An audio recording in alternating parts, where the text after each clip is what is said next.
আজকের এই কালেশ্বরী মন্দিরে দুর্গা পূজা উৎসব উপলক্ষে এখানে উপস্থিত রয়েছে এই মন্দিরের পূজারী এবং এই মন্দির কমিটির সভাপতি ভাস্কর বিশ্বাস সৌধী, উপস্থিত রয়েছেন সহসভাপতি উজ্জ্বল সহ আমার এখানে দিদিরা সবাই বসে আছেন এবং আমার 22 নং ওয়ার্ড বিএনপির নেতৃবৃন্দ এবং 28 নং ওয়ার্ড বিএনপির নেতৃবৃন্দ সহ আমার মহানগর বিএনপির যুগ্ম আহ্বায়ক হালিম মৃধা এবং এখানে উপস্থিত যুবদল, ছাত্রদল, স্বেচ্ছাসেবক দল সহ এখানে মহিলা নেতৃবৃন্দ সকলকে জানাচ্ছি মহানগর বিএনপির পক্ষ থেকে এবং আমার ভারপ্রাপ্ত চেয়ারম্যান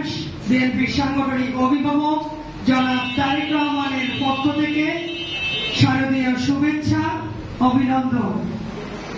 আজকে আমরা এখানে আপনাদের মাঝে এসেছি আমাদের ভারপ্রাপ্ত চেয়ারম্যান তারেক রহমানের পক্ষ থেকে তার শুভেচ্ছা বিনিময় পৌঁছে দিতে। তিনি বলেছেন উৎসব সবার, ধর্ম যার যার, ধর্ম যার যার, রাষ্ট্র সবার, ধর্ম যার যার, নিরাপত্তা পাওয়ার অধিকার সবার।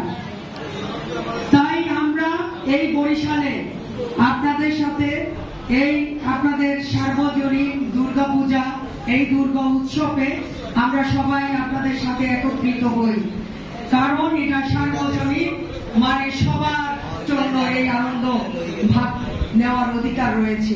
তাই এই পূজার নাম সার্বজনীন পূজা।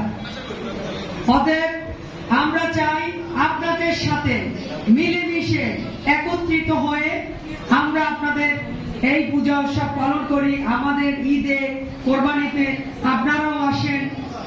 তো এখানে আমরা সবাই ভাই ভাই, বোন সবাই আমরা একত্রিত হয়ে এই পূজা উদযাপন করি এবং আমরা চাই আগামী দিনে এই বাংলাদেশে যে সম্প্রীতির বাংলাদেশ, সেই বাংলাদেশ গঠিত হবে।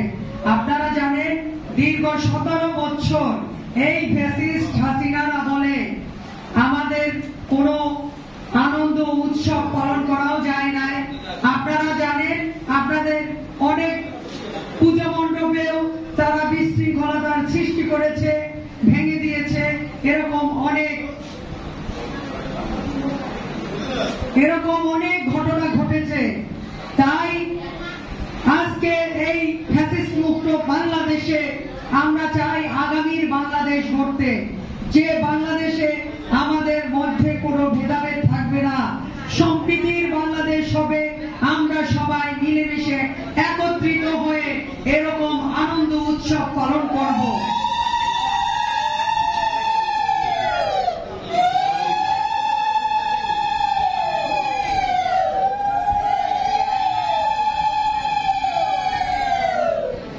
আমরা চাই আগামী দিনে আমাদের ভারপ্রাপ্ত চেয়ারম্যান তারেক রহমান, তিনি আমাদের নির্দেশনা দিয়েছেন আপনাদের পাশে থাকার জন্য। আমরা চেষ্টা করেছি আপনাদের পাশে থাকতে এবং আমরা যতটুকু আমাদের সম্ভব ছিল আমরা আপনাদের পাশে থেকে করেছি এবং আপনাদের সার্বক্ষণিক আমি খবর নিয়েছি, আমার নেতৃবৃন্দ আপনাদের পাশে ছিল এবং আগামী দিনেও আমরা থাকব।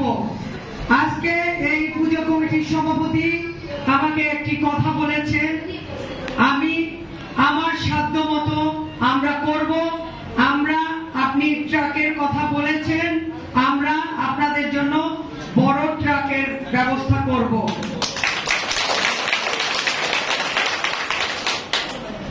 আমি এবং আমার দল, আমার নেতা তারেক রহমান সবসময় সবাইকে এক চোখে দেখেছে এবং আপনাদের জন্য সব সময় আমাদের দিক নির্দেশনা দিয়েছেন। তাই বলতে চাই আগামী দিনে আপনারা যদি আমাদেরকে, আমার দলকে যদি মনোনীত করেন, আগামী দিনে আরো অনেক কিছু আপনাদের এই মন্দিরের জন্য আমরা করব ইনশাআল্লাহ।